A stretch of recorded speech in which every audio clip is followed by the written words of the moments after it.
بسم اللہ الرحمن الرحیم نحمدہ ونصلی علی رسولہ الکریم اما بعد۔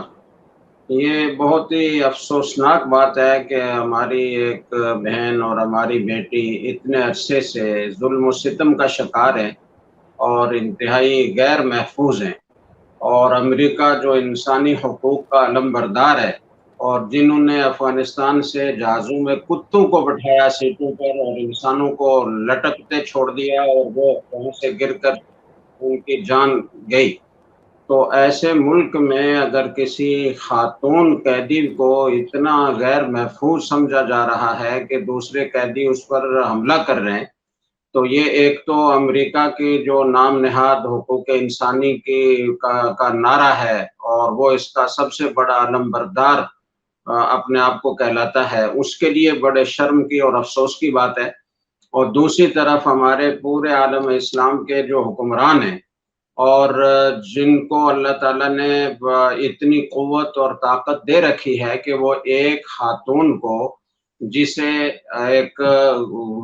نہ کردہ گناہ کی سزا دی جا رہی ہے، یا اگر جرم اس کا کوئی تھا بھی اسے تسلیم بھی کیا جائے تو وہ www.darsequran.com اتنا بڑا جرم نہیں تھا کہ جس پر اس قدر ظلم و ستم ان پر ڈھایا جائے، تو یہ ہمارے حکمران اس کو آزاد نہیں کرا سکے۔ یہ پورے عالم اسلام کی ناکامی ہے، تو انہیں اپنے اس طرز عمل پر غور کرنا چاہیے۔ اور پوری دنیا میں اس طرح کے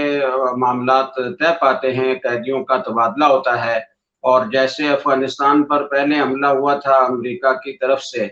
تو بہت سارے لوگ جو امریکہ کو مطلوب تھے اور ہمارے بھائی تھے، ہمارے بیٹے تھے، پتہ نہیں ان کا جرم تھا یا نہیں تھا، لیکن ان کو پکڑ کر امریکہ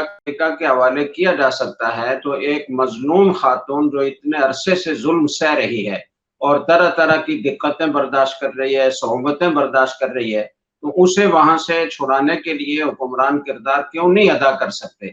میری اپنے پاکستانی حکام سے خاص طور پر اور عالم اسلام کے تمام حکمرانوں سے بالعموم یہ دردمندانہ اپیل ہے، اور اگر یہ سنجیدہ ہوں اور اس کو اپنا درد سمجھیں اور اپنی بیٹی اور اپنی بہن سمجھیں، تو کوئی وجہ نہیں کہ پورا عالم اسلام مل کر تو ایک عافیہ صدیقی کو وہاں سے رہا نہ کروا سکے۔ اللہ تعالیٰ سب کو اپنا کردار ادا کرنے کی توفیق عطا فرمائے۔